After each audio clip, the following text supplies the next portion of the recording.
চিন্তা মই কৰিব লাগিব কাম লৰাই বনাব লাগিব নাম লৰাই বনাব লাগিব নাম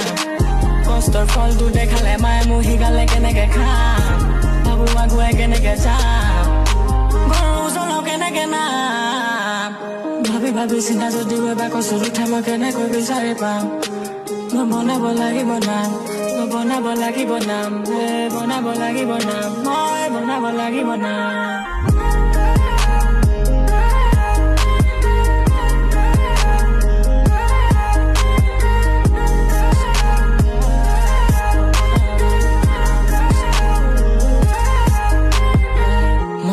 কথা আজি কাগজতে লিখিছো নজনা সকলো মই ভুল কৰি শিকিছো দেখিছো সকলোতে সকলোবোৰ ভেজাল মোৰ হয়তো শব্দ প্ৰকোপত চব হৈ পৰিব তেজাল কোনফালে সঠিক মই কোনটো ৰাস্তাৰ